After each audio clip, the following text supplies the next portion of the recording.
Okay, for my final speech today, I will be explaining the game of baseball. The game of baseball to me is a game I've been around for 15 years, and I love. The game of baseball is simple. It is 9 innings long. There's 9 players on the field, and there's 3 outs per each inning. A top half of the inning and a bottom half of the inning. And in the top half of the inning, you get 3 outs, and the other team gets 3 outs in that inning. Here it shows on my screen. This is the field.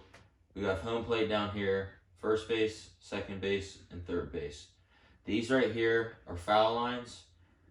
The foul lines connect the fence all around. So here, from the pitcher's mound to home plate is 60 feet 6 inches.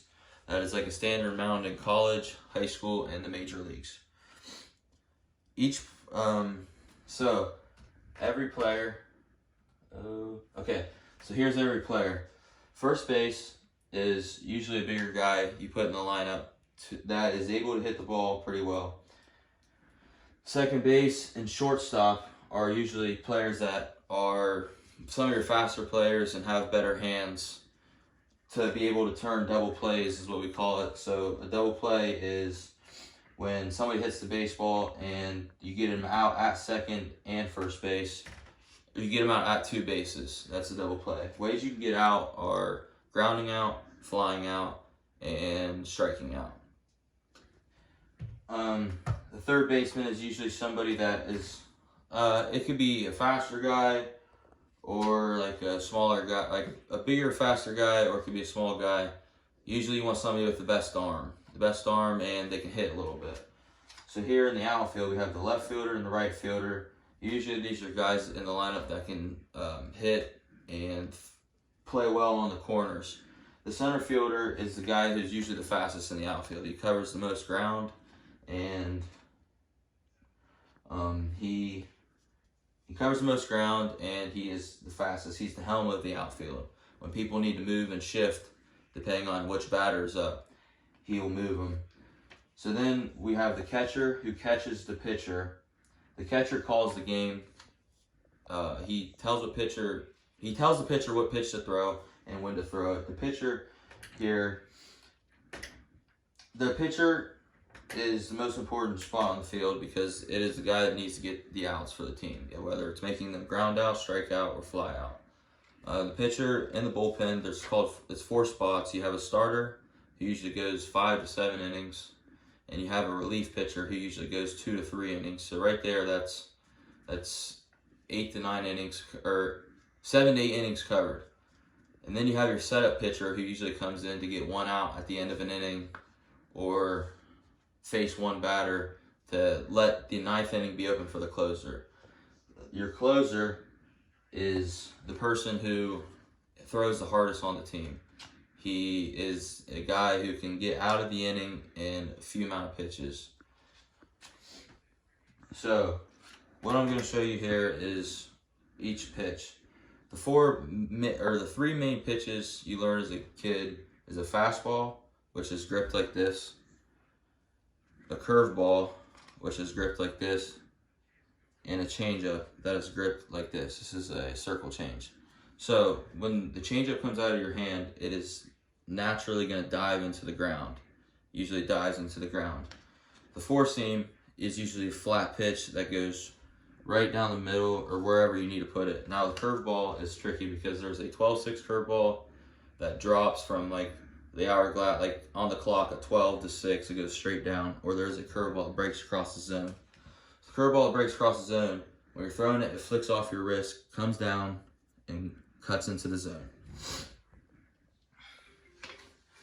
Then there's other pitches that some pitchers have and some pitchers don't. There's a couple pitchers that have like a knuckleball. It throws like this, and the knuckleball it wiggles and it drops. It's like on a ball on a string. It just moves and just drops down. There's a slider. There's a grip for a slider. Cuts across the zone, and then there's also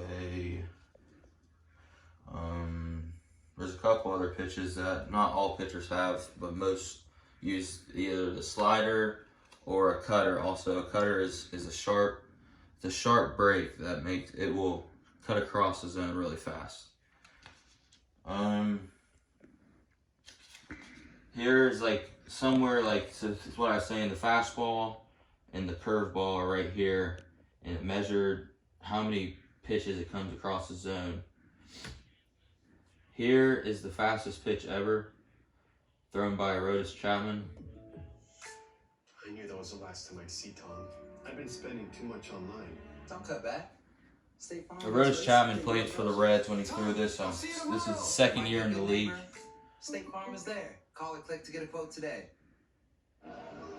Here it is. That pitch was 105 miles per hour going through the zone. That was the fastest ever recorded pitch. The game of baseball is simple but strategic. The pitchers usually, so if there's a lefty pitcher, a guy that throws left-handed coming in to pitch for the day, you want to put more right-handed batters in your lineup, because when it's coming from the left-handed side, it's easier to see it from the right-handed batter's box and be able to hit it out. Now, if you have a lefty on lefty, when you throw it, the ball is going to come at the lefty to start. So like a slider would be an effective pitch because it slides. It looks like it's coming at the lefty's face and then it slides across the zone, usually for a strike, or hopefully for a strike. The game of baseball is very strategic, and you need as many guys on your team to help you win the game in 9 innings. It's a team effort game. Every stat matters. Guys hitting the ball, fielding the ball, throwing the ball, and pitchers. Pitchers are some of the biggest part of the game. And thank you for watching my final speech.